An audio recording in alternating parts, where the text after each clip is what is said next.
Well, good morning everybody, and welcome back to Rob Motive JT.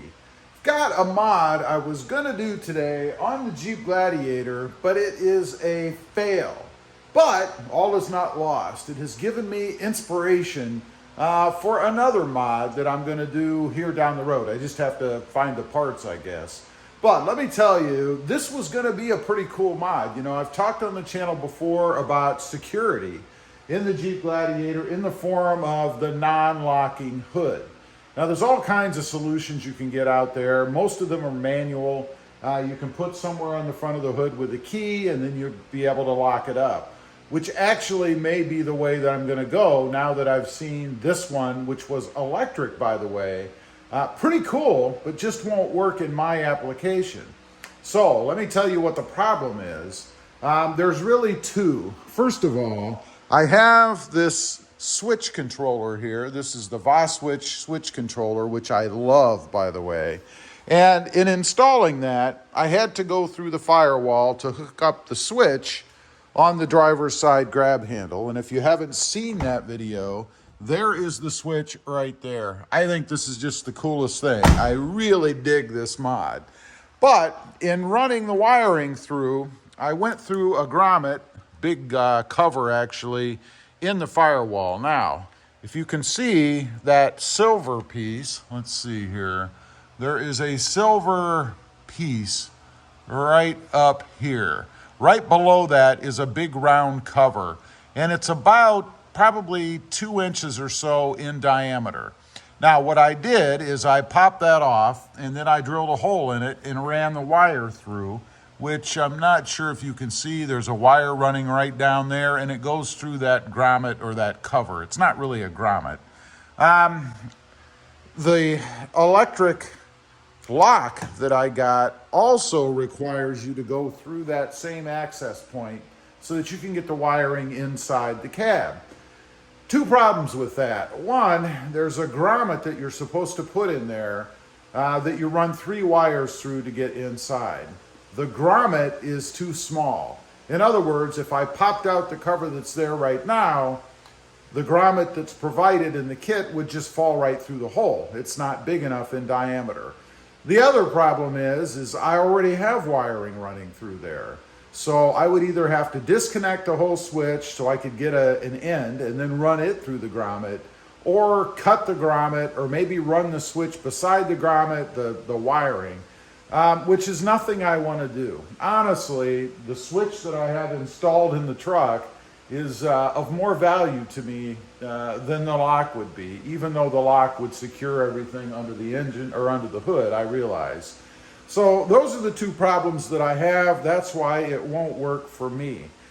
Now, I have contacted the company to inform them that the grommet is too small, so it wouldn't work anyway, even if I didn't have the wire I have there. And to let them know that I already have wiring running through there, so we'll see if they come up with a solution. If they don't, then I'll probably give it away on the channel or something, or maybe I'll sell it outright. I don't know, something like that. It's a pretty slick setup. The way that it works is a little box type unit, whatever, goes right down here below where the latch would be. And if I understand it correctly, it stops the latch from functioning via a sliding metal piece, if you will, until you push a button that releases that metal piece so that you then can pop the hood. Pretty cool thing. It also has a safety or manual feature to it, a cable that you can pull so that if for some reason the battery was dead or maybe the system failed, who knows, you can go ahead and manually release it. I think it's a pretty cool setup. It would have been really neat on the truck. Would have been kind of a fun install, not too complicated. There's no cutting or anything crazy like that. It's all really plug and play. Just screw some things into place, mount the switch underneath, which is a pretty slick looking switch, and you're done. That's all there is to it.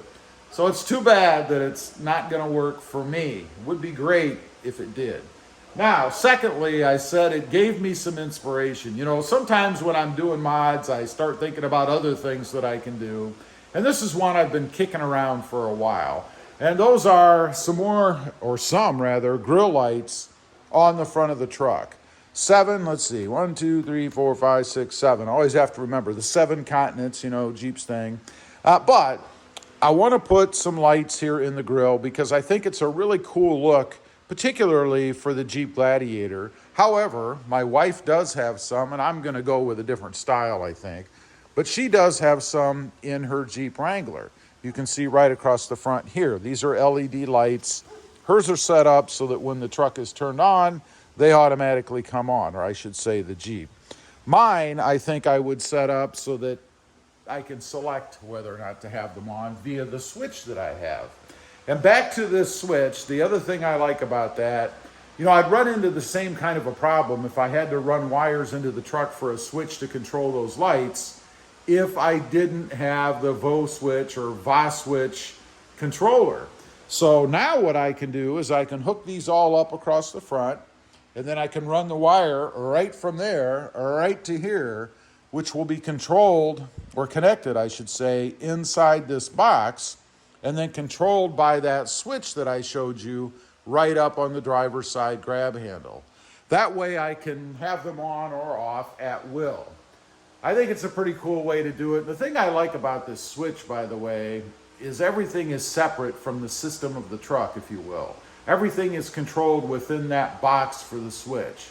So I'm not splicing into wires. I'm not hooking into systems already into the truck, other than for power, of course, in the box, which is connected independently from whatever electric mod I want to put on.